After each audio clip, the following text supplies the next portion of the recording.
Hai sahabat Iluni FK 83, salam sejahtera. Ikatan Lulusan Universitas Indonesia Fakultas Kedokteran 1983 adalah wadah bagi dokter-dokter yang meluluskan pendidikannya di Fakultas Kedokteran Universitas Indonesia tahun 1983. Dalam rangka reuni 40 tahun kelulusan sebagai dokter, maka kami akan mengadakan serangkaian kegiatan yang antara lain adalah dalam bentuk edukasi kesehatan sebagai bentuk pengabdian masyarakat, yang secara umum temanya adalah healthy aging, yang akan dibawakan oleh anggota-anggota ILUNI 1983 dari berbagai disiplin ilmu dan keahlian, yang akan ditayangkan melalui podcast dan YouTube. Semoga acara edukasi kesehatan ini akan bermanfaat untuk masyarakat Indonesia dalam rangka menjaga kesehatannya, sehingga tetap semangat dan sehat pada usia yang semakin bertambah, seperti kami. Terima kasih.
Sobat Iluni FK 83, Assalamualaikum warahmatullahi wabarakatuh.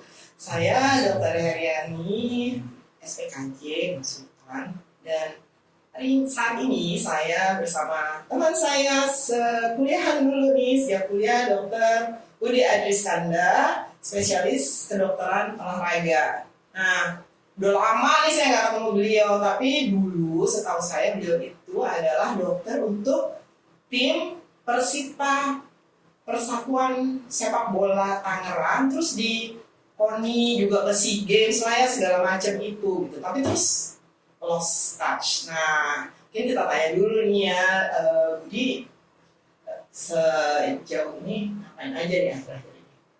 Ya. Terima kasih Sobat Iluni FK 83 yang saya cintai dan saya banggakan.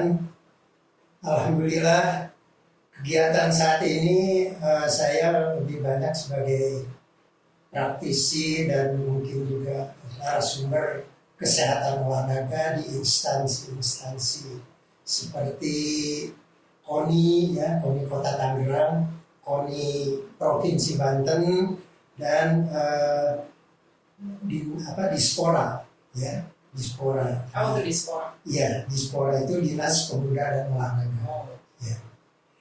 Jadi selama itu ya saya berkecimpung ya di kesehatan olahraga, dan kalau dulu benar ya, jadi sekitar 20 tahunan yang lalu, sewaktu masih bekerja di KONI Pusat ya saya masih terlibat di dalam acara pelatnas ya, pemusatan pelatihan nasional di KONI ya, dan ya sempat juga sebagai dokter kontingen ke beberapa Asian Games ya, bukan Asian Games, maksudnya SEA Games ya. Nah, kemudian juga di Persita sebagai dokter tim, dan saat ini praktek spesialis di rumah sakit di Tangerang, di Ciputra Hospital. Itu mungkin yang bisa disampaikan. Oh, keren banget ya. Nah ini pas banget nih sama orangnya nih ya. Saya ini kan juga latihannya lumayan rutin ya olahraga sekarang nih, intensif beneran ya, ke gym segala macam. Nah, terus ada yang suka komentar nih buat gitu ya, ngapain sih udah tua-tua ke gym, sosok kayak anak muda, ntar kepelitak loh, ntar tulangnya patah loh, nanti apalah ini itu. Nah, terus kan saya mikir dong ya, ini yang di kepala saya, yang pengetahuan saya sih, kalau kita udah tua, kan tulang mengeropos, hanya bisa dibuat dengan beban gitu kan ya. Terus kita udah kurang fleksibel, terus saya juga merasa nih otot-otot dulu ada gitu ya, sekarang kok mengecil setelah menopause. Jadi justru saya olahraga supaya yang dia bilang, supaya saya nggak gampang jatuh, supaya saya nggak kepelitok, supaya masih gesit, supaya saya masih bisa jaga keseimbangan kalau misalnya mau jatuh gitu, dan kalau jatuh juga nggak patah, justru untuk alasan yang mereka bikin gitu ya. Tapi ini kan pikiran seorang psikiater gitu. Kalau menurut seorang spesialis kedokteran olahraga gimana tuh Bu? Ya, jadi begini, memang sudah jadi kodrat ya, bahwa kita suatu saat itu akan menemui usia bahagia ya, atau yang disebut ya lansia. Lansia bahagia dan sehat gitu ya. Sehat dan bugar ya. Nah, memang di saat-saat usia lansia itu, utamanya pada wanita ya, ada semacam perubahan fisiologis tubuh ya, akibat mungkin juga semacam perubahan hormonal di mana estrogen menurun, dan di situ mungkin akan terjadi perubahan-perubahan seperti misalnya penipisan, kepadatan tulang ya, densitas tulang itu berkurang, mungkin juga atau pengikisan pada tulang rawan di daerah persendian, sehingga bisa mengakibatkan osteoporosis ya, atau osteoartritis ya. Nah, kemudian disitulah akan mulai timbul masalah, massa otot juga mungkin akan berkurang, dan bisa jadi gangguan juga pada sistem kardiovaskuler ya, sehingga kebugaran jantung dan mungkin sistem respirasi juga akan menurun. Tetapi jangan khawatir ya, karena masih ada solusi yang ditawarkan, yaitu exercise ya, atau latihan fisik. Nah, exercise ini memang harus dilakukan tekun ya, tidak asal saja dan tidak cepat menghasilkan ya, jadi harus tekun dan mengikuti panduan yang sudah ada. Nah, seperti itulah mungkin. Nah, jadi berarti benar ya, penting ya, justru tua itu ya teman-teman, justru makin kita tua itu justru harus dijaga, harus angkat beban nggak? Tapi ya tentu bertahap ya gitu. Iya. Nah, tapi kalau orang tuh bilang, aku sehat-sehat aja gitu ya, aku nggak ada masalah gitu. Ya gede gendut dikit lah udah laku ini gitu ya, biasanya teman-teman gitu tuh. Yang penting sehat. Terus saya bilang enggak ya, gendut kan nggak sehat gitu ya. Terus cuman gini nih, tanda orang yang bugar dan yang tidak bugar itu gimana ya? Kita tuh taunya kita beneran bugar atau tidak, itu gimana? Nah, jadi begini ya, jadi physical fitness itu atau kebugaran jasmani itu biasanya ditandai dengan pertama kebugaran jantung, paru, dan pernapasan. Maksudnya jantung, pembuluh darah, dan pernapasan ya, kardiovaskular respirasi. Nah, itu ditandai dengan kita itu dalam mengerjakan pekerjaan sehari-hari itu tidak mudah lelah, artinya tidak ngos-ngosan gitu ya. Nah, jadi sudah biasanya kan angkat beban sedikit aja sudah kecapean, naik tangga sedikit di rumah tuh udah capek juga gitu. Nah, yang bugar itu tidak mudah capek. Nah, juga yang bugar itu juga massa ototnya juga akan tetap terjaga ya. Jadi itu namanya kebugaran muskular ya, atau kekuatan dan daya tahan ototnya terjaga. Kemudian bugar juga itu berarti komposisi tubuhnya juga terjaga juga. Nah, tadi seperti adanya overweight ya atau obesitas juga tuh, atau yang nilai BMI-nya yang di atas 30, nah itu mungkin udah mulai dikatakan sudah tidak bugar ya. Nah, itu diantaranya. Jadi batasan-batasan dari bugar itu seperti Kita sembunyiin. Iya. Kayak gitu ya. Oke deh. Jadi tapi itu nggak bisa instan lah ya, mesti bertahap ya. Soalnya Betul, kalau iya. nggak bertahap bahaya ya. bahaya, bisa cedera dan bisa bikin orang jadi kapok ya. Oke. Bisa drop out itu kalau Iya benar. ini gimana ini kita sepertinya disakitin gitu ya, hasilnya Nggak kelihatan ya, nimbang kok. Belum lagi nih ya, kadang-kadang kalau kita jadi otot gitu kan malah tambah berat ya. Betul. Kan karena lemaknya hilang, ototnya banyak, terus tuh nggak turun-turun. Padahal itu Iya. sebenarnya Masa masalah otot. bagus ya, masa otot gitu. Iya. Nah, kita sekarang contoh latihan atau seperti apa sih tuh yang sesuai dengan kebugaran itu harusnya kayak apa? Ya, jadi seperti tadi sudah saya katakan bahwa latihan itu maksudnya untuk paling tidak ya meningkatkan physical fitness-nya ya. Jadi tidak usahlah istilahnya yang sampai istilah seperti atlet lah, nggak usah. Jadi hanya untuk pekerjaan sehari-hari, mungkin juga untuk kita bisa melaksanakan atau melakukan hobi ya, bisa beribadah dengan nyaman. Bener-bener. Aku dulu kalau sholat duduk, Iya. nggak bisa sujud. Sekarang udah bisa sujud. Alhamdulillah ya, sejak aku Apalagi kalau latihan. misalkan berkesempatan ke tanah suci ya mau Iya. Oh ya harus semua kan tidak semua ya secara fisik ya. Nah itu harus dijaga. jangan digotong, Ya. ya pakai kursi roda kalau bisa ya. Iya. Nah, bisa ngomong cucu ya. Jadi nggak Kalau cucunya lari, kita iya. nggak ketinggalan ya. Iya, ngejar-ngejar cucu kan. Iya gitu. Ya, jadi seperti itu kira-kira gambarannya ya. Jadi, tapi memang harus tetap bertahap tadi. Karena memang kalau untuk suatu latihan atau exercise itu memang harus dengan beban. Kalau tanpa beban itu bagaimana kita bisa meningkatkan adaptasi tubuh itu? Jadi harus ada beban.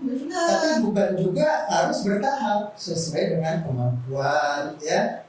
Repetisinya nanti harus diperhitungkan ya, juga beban maksimalnya berapa, itu jangan tidak bisa sembarangan. Jadi seperti itu. Itu kayaknya ada istilah apa sih, kayaknya Budi pernah denger nih ya, yang fit FITT. Nah itu apa tuh? Katanya kalau latihan mesti memperhatikan itu tuh, programnya tuh harus gitu. Itu gimana tuh? Jadi begini ya, jadi di dalam merancang suatu program latihan yang sederhana ya, kita bisa juga merancang sendiri. Jadi tidak usah Harus ke-gym ya sebenarnya ya. Jadi bisa secara sederhana. Tapi ya itu resepnya itu namanya exercise is medicine. Bahwa exercise itu bisa sebagai obat juga ya. Jadi di antaranya itu. Jadi selain prevensi, pencegahan juga untuk mengobati ya. Nggak jadi nggak harus pakai zat-zat kimia itu sebenarnya ya. Tubuh itu bisa memperbaiki dirinya sendiri antara lain dengan berolahraga. Dengan meningkatkan kapasitas dan fungsi dari tubuh itu sendiri. Jadi tidak harus dibantu dengan obat-obatan gitu. Iya. Tapi nggak apa-apa. Kalau dengar yang si fit tadi itu apa? Jadi begini, tadi dalam merancang suatu program latihan mandiri sederhana ya, kita harus memperhatikan tadi FITT. Pertama F itu frekuensi ya. Frekuensi itu kekerapannya. Jadi berapa kali dalam satu minggu itu kita melakukan latihan. Tentu saja harus diawali dengan tidak harus langsung sampai 6 hari, jadi 6 kali dalam satu minggu. Bisa diawali dengan 3 kali dulu atau 2 kali bahkan ya. 2 kali supaya Ada males jadi mencegah tadi, mencegah orang lari, drop out ya istilahnya, nggak mau balik lagi. Nah itu 2 kali, frekuensi dulu dalam 1 minggu itu mungkin 2 kali. Nanti kita bisa tingkatkan terus ya. Tapi harusnya emang yang bagus tiap hari ya.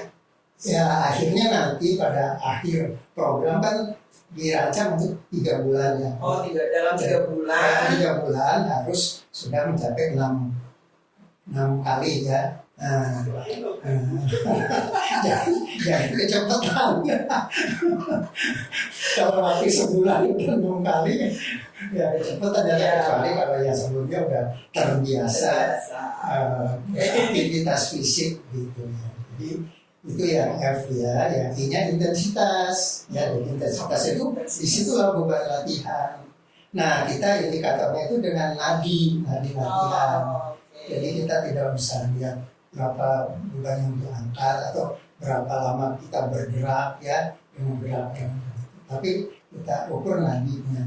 Nah, nanti ada istilahnya nadi untuk mendapatkan hasil itu harus nadi yang bersifat aerobik. Ya. Nah itu antara 60% sampai 85% dari nadi maksimal. Nah, bagaimana kita menghitung nadi maksimal? Yaitu 220 dikurangi umur. Oke, jadi kalau kita berapa nih? 220 kurang 65. 155 itu maksimal. Iya maksimal, tapi kita jangan bergerak sampai ya. 155 ya. Karena nanti efek aerobiknya tidak tercapai. Oh, ya, nggak tercapai ya? Tidak tercapai karena kalau dari kurva itu kita lihat ya bahwa dengan semakin ditambah beban, ya maka konsumsi oksigen itu akan bertambah. Nah, tapi di suatu titik konsumsi oksigen itu tidak akan bertambah lagi, tapi flat gitu ya. Jadi nggak usah harus sampai 100%. Ya, jadi hanya sampai 85%. Kalau diterusin sampai 100% bahaya nggak? Itu nanti efeknya yang lain yang tercapai, efek anaerobik. Ya, jadi ya itu mungkin bukan. Itu saya main ya tuh. Anaerobik itu seperti kan ada atlet ya misalkan pelari sprint ya, itu biasanya jarak 100 meter itu dia bisa tempuh hanya dalam waktu kurang dari 1 menit kan, mungkin hanya 50, mungkin rekor-rekor pelari cepat itu hanya berapa detik gitu ya? Ya hanya 50 detik, 52 detik gitu ya. Nah itu dalam lari itu yang terjadi adalah kita itu menahan napas. Jadi energi itu dihasilkan dari yang anaerobik, tidak dengan aerobik, dengan oksidasi oksigen juga. Jadi pasti yang anaerobik akan terjadi. Nah itu khusus untuk latihan orang-orang tertentu. Tapi kalau anaerobik itu jadinya bahaya nggak atau nggak ya, apa-apa? kalau untuk kita tidak diperlukan sih untuk kehidupan sehari-hari. Sehari-hari. Tapi kalau mau misalkan yang sprint naik ya, gunung gitu, mungkin perlu ya? Nggak usah. Oh, usah juga. Nggak usah. Ya. Nggak usah. Karena kalau maunya kekuatan ya kekuatan otot saja yang bukan kapasitas anaerobik gitu. Aku masih suka bingung sih soalnya ini kan anaerobik. Apaan sih kayak gini kan udah yang muka udah nggak jelas gitu kan Pak. Terus. Jadi kejadian anaerobik itu seperti seorang pemain sudah di depan gawang main bola ya. Nah, mau shooting bola kan membutuhkan tenaga yang meledak ya. Nah, itu kan tanpa menghela napas itu. Iya. Dia langsung ini aja, dia ada kesempatan pertama langsung tendang. Juga sprinter ya, dimana dari awal juga apalagi menjelang garis finish dia harus di-push gitu. Nah itu sudah tanpa bernapas lagi istilahnya, menahan napas. Kalau sampai dia narik napas sudah ketinggalan. Itu kayak kalau mau melahirkan bisa ya, push gitu kan. Terus tapi antara itu harus ada napas ya. Iya. Gitu ya. Bisa jadi seperti itu. Iya. Oh iya itu ya. Tapi emang kalau kayak gitu nggak keluar. Terus kepalanya udah di luar ya. Jadi ternyata untuk melahirkan aja juga perlu fit nih. Kalau nggak bisa dorong ya kan.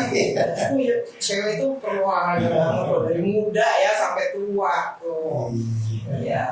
Jadi kalau kita nih berarti 220 kurang 65 155 65, terus Nah, kita 60 sampai 85%. kisarannya itu 60 sampai 65%. Jadi mungkin kalau kita hitung ya sekitar 93 sampai 132 lah. Iya. Nah itu supaya efek aerobiknya tercapai. Tapi 93 juga itu untuk pemula yang awal. Tapi kita yang sudah terbiasa gitu mah ya Boleh, ya. 85 aja, Ya. 85%. Soalnya gini nih nyok dikit nih ya. Kalau saya naik gunung nih, awal tuh biasanya kan langsung tanjakan gitu. Biasanya kalau udah naik tuh terus langsung pusing. Biasanya kan nggak pakai jam ini ya, jam yang kayak gitu udah 145-an gitu, udah kalau dipegang gini udah nggak berasa gitu kan. Terus pelan-pelan gitu ya.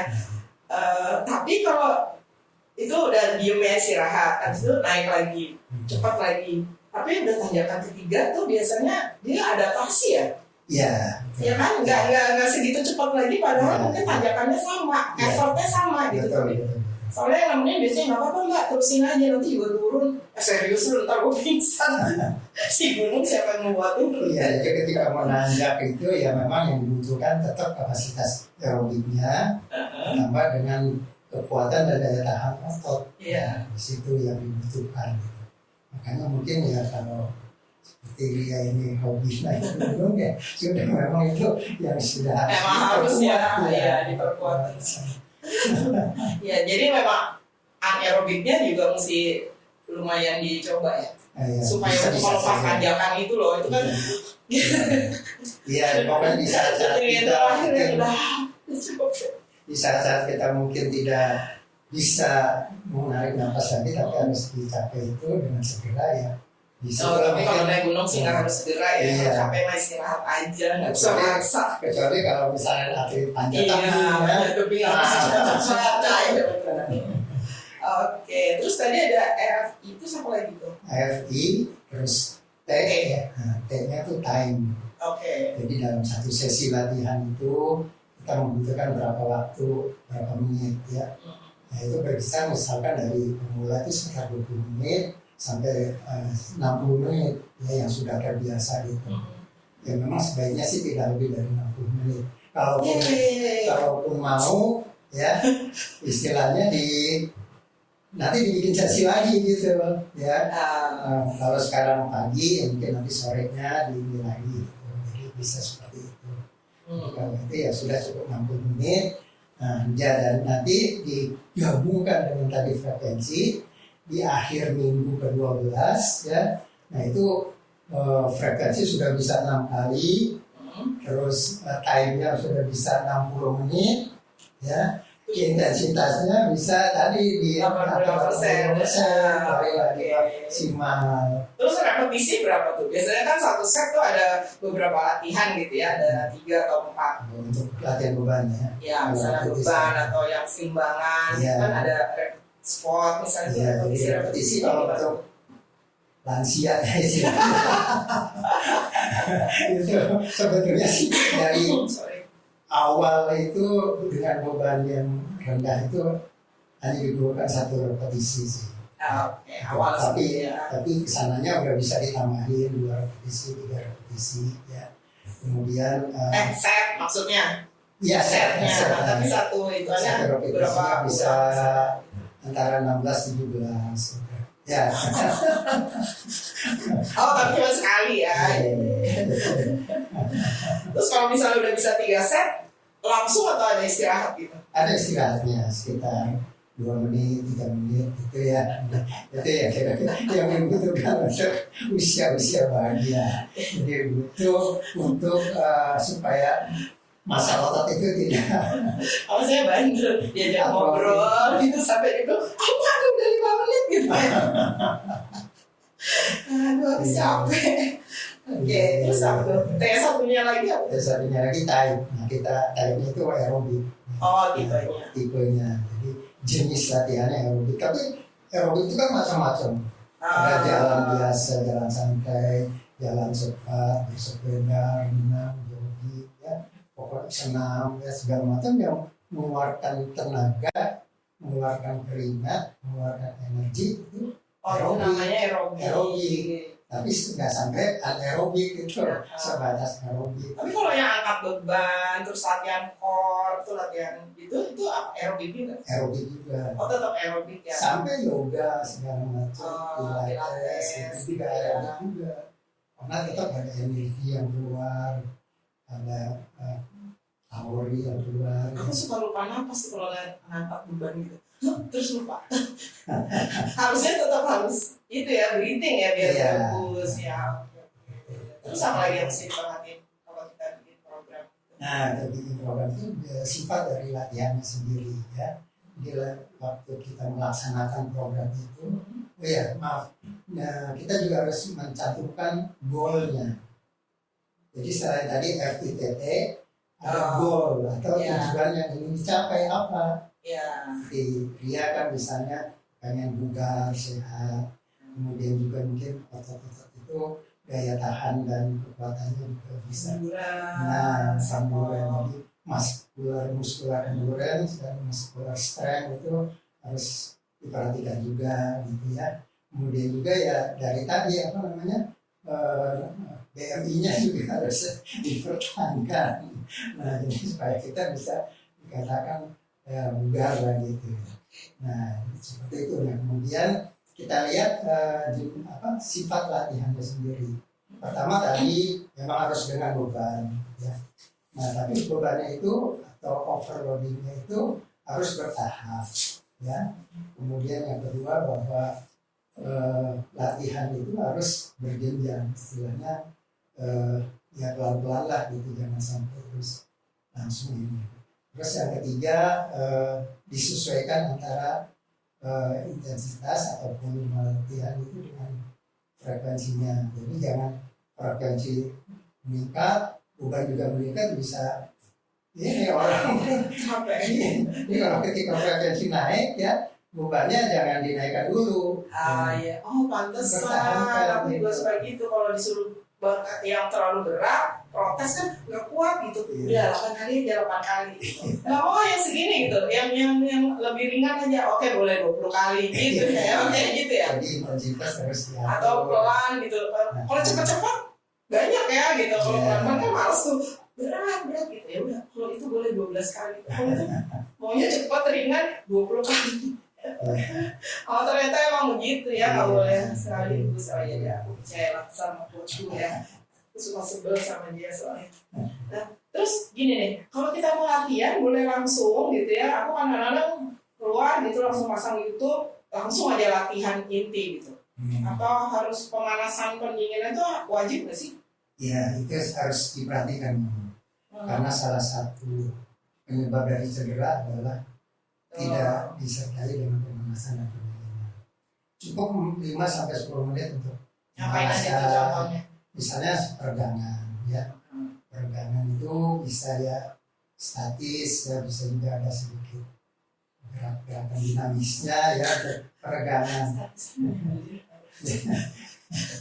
Nah juga waktu cooling down juga ya sama lah dengan waktu pemanasan. Paling kesel soalnya kalau capek udah gini, gitu kan, males gitu.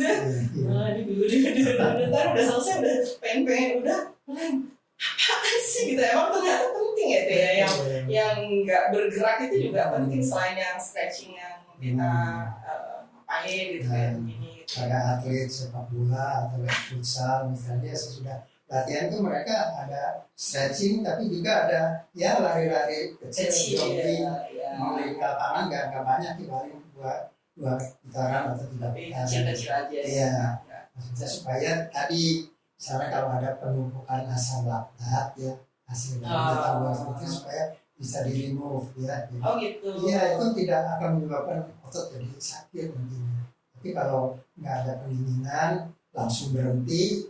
Merantau ya. Ada penimbunan asam laktat di situ. Itu kalau kayak gitu diurut atau dimasas boleh nggak sih? Habis olahraga atau malah merusak? Sebetulnya sih hanya itu aja. Yang penting tadi pendinginan aja. Jadi nggak rusak. Nggak seandainya gitu. Saya kalau pegel gitu kan habis olahraga capek kan enak tuh. Itu sebenarnya bahaya atau enggak? Bahaya sih enggak. Ya, boleh-boleh aja. Artinya untuk Cuman tadi sebenarnya secara mekanis dan nggak mungkin bisa tidur. bisa dipindahkan. Iya, dari dipindahin gitu. Oh, ya, jadi nggak apa-apa ya. Iya. Oke, cuman nggak usah sebenarnya, Bisa nggak harus gitu. Oke. Nah, itu kan biasanya orang-orang tadi ya udah ada motivasi misalnya gitu ya. Saya suka lihat nih kadang-kadang yang drop outnya itu banyak, pertamanya menggebu-gebu ya kan, habis itu bosen kan gerakannya gitu lagi, maksudnya paling bebannya ditambah, tapi kan gerakannya kayak gitu-gitu lagi, gitu-gitu lagi gitu ya. Nah itu gimana biar nggak bosan? Jadi begini, mungkin kita bervariasi aja. Jadi jangan melulu misalkan ikut senam aerobik gitu kan. Bisa aja divariasi dengan bersepeda, bisa berenang gitu ya. Mungkin yang lain lah yang kalau pengen kelihatan berpostur ya mungkin pilates gitu bisa. Mungkin sama temen juga kali ya, kalau ada temennya jadi lebih semangat gitu ya. Biasanya begitu. Jadi kalau berkelompok itu lebih gembira lah istilahnya ya. Meskipun ya sebenarnya sendiri juga seharusnya salah satu syarat berlatih juga harus dalam suasana hati yang gembira. Tapi kalau berkelompok itu kan dengan apalagi dengan musiknya aja udah ya. Yang gerakan yang dinamis, atraktif itu kan mungkin lebih. Kalau ikut kelas nggak bisa. Soalnya kalau 1 jam terus aku nggak bisa berhenti. Iya, emang sih kalau saya lihat tuh memang orang tuh cenderungnya ya kalau gini ya, orang kalau merasa kesakitan, jadi yang dilihat tuh yang segera gitu ya, yang lebih enak segera atau yang nggak enaknya juga segera. Jadi misalnya kita mau olahraga terus hujan dingin lah, terus kita maunya kan enakan selimutan gitu, jadi rewardnya tuh yang segera gitu. Atau sakit gitu ya, gemeter pertama latihan tuh saya sampai gemeter gitu kan, orang bisa kapok gitu ya, tapi yang diingat itu terus dia berhenti gitu ya. Terus padahal kan ada tadi ngomong tentang goal ya, jadi harusnya memang harus punya goal ya. Kalau di saya biasanya saya suruh goal itu untuk motivasi itu harus terukur sama spesifik kayak tadi itu ya, untuk apa, kemudian bisa diukur. Kalau saya daripada BMI biasanya lingkar ya, lingkar perut atau sini gitu ya, udah kelihatan ya gitu, udah senang gitu ya. Jadi kalau kita belum ke situ, rasanya kan semangat gitu supaya kita ingat long term goal kita gitu. Jangan berhenti di kesenangan sesaat atau ketidaknyamanan sesaat gitu. Yang kita ingat adalah goalnya tuh, untuk apa saya melakukan ini gitu. Kayaknya gitu ya, supaya kita tetap motivated gitu ya. Iya, begitu. Nah sekarang nih kalau orang udah motivasi nih Bu, umur 50 tahun ke atas gitu, apa yang cocok ya? Kan orang suka nanya gitu, beda dong anak 20, 30 sama yang sudah lansia gitu. Tetap beda ya. Sebetulnya ada beberapa aktivitas fisik ataupun juga latihan fisik ya, termasuk olahraga ya, itu yang ya mungkin bisa dikatakan relatif aman buat usia-usia belia seperti kita ya. Misalkan jalan santai ya, bisa alternatif pertama karena ya selain mudah dilakukan juga mudah, dan kalau bisa bersama-sama dengan teman-teman juga bisa menimbulkan semangat juga gitu ya. Kemudian lebih dari itu ya jalan cepat dan jogging ya. Berapa langkah tuh sehari? Ya, menurut WHO sih ceban ya. Terus kemana aja? Keliling mall, sebenarnya keliling mall juga nggak apa-apa ya, karena itu kan gerak daripada enggak ya. Ya kalau dihitung panjangnya sekitar 8 kilo. Iya lumayan dong keliling window shopping gitu loh. Nah kalau yang males ya ke mall aja ngukur jalan. Terus ya mungkin tadi bersepeda, renang juga cukup baik lah untuk menimbulkan efek aerobiknya ya. Kemudian juga kalau kita senang berkelompok, juga senang aerobik ya, mungkin ada kalau zaman dulu kan ada senam kesegaran jasmani, senam jantung sehat, sampai yang sekarang yang zumba juga masih bisa dilakukan, hanya mungkin perhatikan gerakannya, jangan sampai yang ada high impact-nya, ya. High impact itu yang hentakan yang terlalu berlebih lah istilah, kalau buat telapak kaki usia-usia kita lah, iya.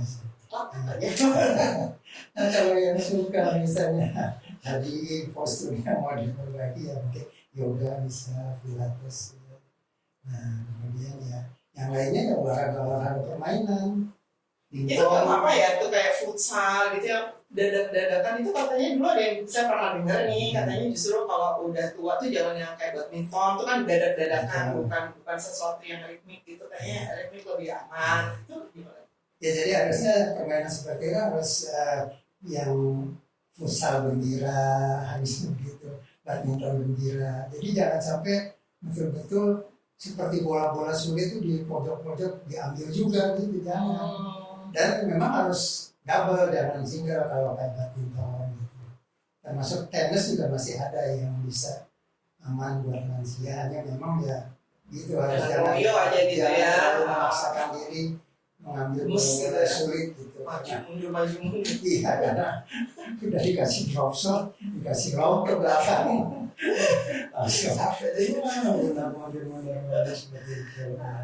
Nah, terus mungkin ya yang lain-lain ya sebenarnya masih bisa dilakukan selingan-selingan tadi ya, latihan beban, kalistenik juga bisa, ya, senam-senam stretching ya. Karena stretching itu kan di mana aja bisa dilakukan. Di kantor dia dalam keadaan duduk begini bisa dengan menggerak-gerakkan badan sekitar 15 menit, 20 menit setelah kita duduk 2 jam menghadapi komputer misalnya gitu ya. Ya itu kira-kira yang ya kira aman lah untuk jadi sebenarnya mau usia tua gitu ya, kita tetap harus bergerak, tentunya disesuaikan dengan kondisi tubuh kita gitu. Tapi nggak berarti bahwa kalau kita nggak bisa terus ya. Sebenarnya bisa juga kalau dengan latihan tadinya nggak bisa jadi bisa gitu. Karena saya ingat waktu itu saya ke Bromo nih, kan bisa naik kuda tuh. Saya nggak bisa mau naik kuda, apa didorong-dorong, aduh itu malu banget gitu. Kalau sekarang naik juga manjat, mau dia kan, bu enggak aku bisa sendiri. Oh itu udah buat saya tuh bangga gitu ya, alhamdulillah sekarang bisa. Iya benar, karena itu stretching, karena harus ini dulu nggak bisa, belum lagi perutnya ganjil sekarang kan udah nggak bisa lihatnya karena apa kira-kira? Iya, nggak bisa stretch kakinya, kan harus begini kan. Jadi itu pertama kekuatan ototnya juga. Iya, itu balance, jadi didorong pun nggak bisa, nggak bisa ngangkat gitu loh, karena nggak ada kekuatan ototnya kan. Jadi ya gitulah. Ya sekarang nggak bisa, saya udah. Berarti itu latihan itu bisa gitu ya, bisa gitu. Nah tapi tentunya disesuaikan. Nah tapi kan kadang-kadang ada teman kita yang sekarang udah sakit, ada kondisi yang memang dari awal juga sudah ada sehingga dia mungkin nggak bisa yang zumba atau yang segala macam itu. Nah itu untuk yang seperti itu bagaimana? Ya jadi mungkin untuk teman-teman yang ada keterbatasan dalam hal aktivitas fisiknya ya bergerak tetap ya, hanya mungkin disesuaikan dengan kemampuannya. Kalau mungkin ekstremitas bawah susah digerakkan ya, ada stroke atau yang lain-lain ya, mungkin kita dengan ekstremitas atas bisa dilakukan gerakan-gerakan ya. Mungkin dibantu juga ya kalau perlu awalnya ya, siapa tahu nantinya bisa sendiri.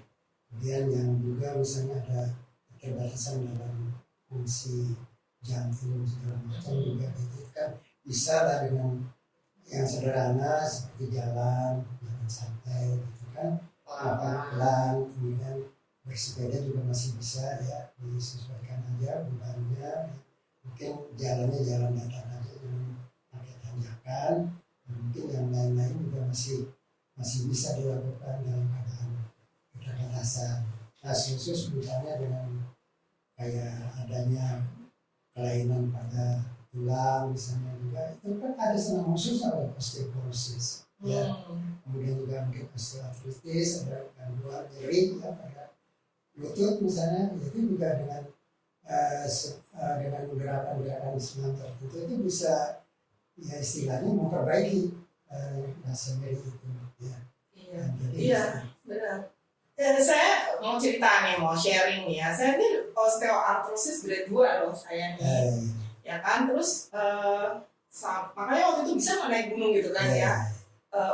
Dokter ortopedi saya yang satu baiknya dia disuntik dulu asam hyaluronat biar nggak terlalu. Waktu itu ada inflamasi ya disuntik biar inflamasi dalam. Habis itu saya latihan kan, dilatihan untuk otot-otot penunjang lututnya itu, yang quadriceps sama hamstring paha tuh ya, paha depan belakang sama pantatnya itu latihan terus. Dulu kalau saya turun gunung nangis. Karena sakit banget, sekarang udah enggak. Jadi maksud saya ternyata osteoartrosis juga kalau dilatih, dan saya kemarin baru baca nih di Instagram kemarin dia bilang kalau ada orang osteoartrosis tuh mesti diapain gitu ya, biar dokter bergerak gitu. Justru kayaknya counterproduktif, tapi sebenarnya justru bergerak itu yang memperbaiki karena ototnya lebih kuat ya, karena lebih kuat dia jadi nggak semuanya. Kalau turun tangga nggak blok gitu. Sekarang kan saya kalau turun tangga udah bisa gitu ya, self planning, jadi nggak membebani gitu. Ya. Jadi seperti itu mungkin bisa lah ya. Asma juga. Asma mungkin lebih bagus ya. Terutama mungkin olahraga renang. Ya. Karena di atas kolam renang itu kan ada air, bagus untuk respirasi menderita asma seperti itu. Ya. Udah barang itu yang obes ya, udah pasti itu ya. Atau kadang mungkin diabetes tipe 2 tuh, itu juga bisa diperbaiki, ya.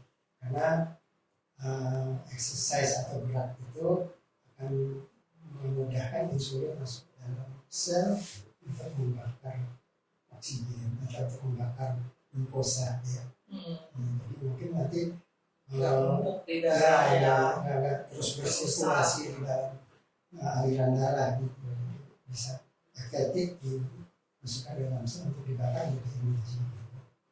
Oh iya, jadi pokoknya yang penting nggak ada alasan untuk tidak bergerak ya, karena kalau kita diem aja ya, sedentary life itu kills justru ya. Sekarang kan masanya para mageris itu dimanjakan oleh teknologi ya. Makin lama makin banyak saja yang mager ya. Sambil ngemil lagi ya. Oke deh, jadi ini kayaknya nih kita sudah dapat ilmu banyak nih dari Dr. Budi Adiskanda, spesialis kedokteran olahraga ya, mengenai pentingnya olahraga. Tidak hanya pada yang muda, tapi justru pada yang sudah usianya lebih di atas 50, yang sudah ada keterbatasan pun jangan benar-benar diem gitu, tetap bisa bergerak sesuai yang bisa dilakukan gitu, dan siapa tahu bisa meningkat ya, seperti saya dulu nggak bisa apa-apa, malah sekarang saya lebih fit daripada sebelum saya sakit loh. Beneran, saya muda nggak pernah naik gunung gitu ya. Nah sebelum kita tutup nih Bu, ada nggak take home message untuk para sobat Ilmunya Skala 43 Bu? Ya, jadi kepada sobat semua, saya menganjurkan kita semua untuk selalu bergerak, tetap bergerak ya. Apapun itu ya. Ya, apapun itu, dalam segala keterbatasan juga, karena ada batas-batas tertentu. Nah tadi sudah diingatkan oleh WHO, kita melangkah itu 10.000 langkah ya dalam sehari. Jadi mungkin kalau untuk kita yang nggak kuat ini apa namanya cobaan itu pergi kemana juga kita cukup goceng aja. Oh gitu, emang nggak di rumah lah ya, di rumah gitu, muter-muter ke dapur apa ini tanaman juga ya. Ya masuk kegiatan-kegiatan itu kan bermanfaat untuk meningkatkan gerakan-gerakan. Oke, jadi yang suka bertanam lakukan terus, yang suka masak lakukan terus, cuci baju atau apa itu juga satu gerakan. Makanya ibu-ibu mungkin lebih itu ya daripada bapak-bapak yang duduk aja nanti ya. Sehat. Baiklah, terima kasih Dr. Budi Adiskanda atas segala ilmu yang sudah diberikan kepada kita. Semoga bermanfaat buat semuanya. Sebelum saya tutup, ingat ya, salam sehat, salam olahraga, terus bergerak. Wassalamualaikum warahmatullahi wabarakatuh. Salam sehat juga. Salam sehat. Selamat. Yeay.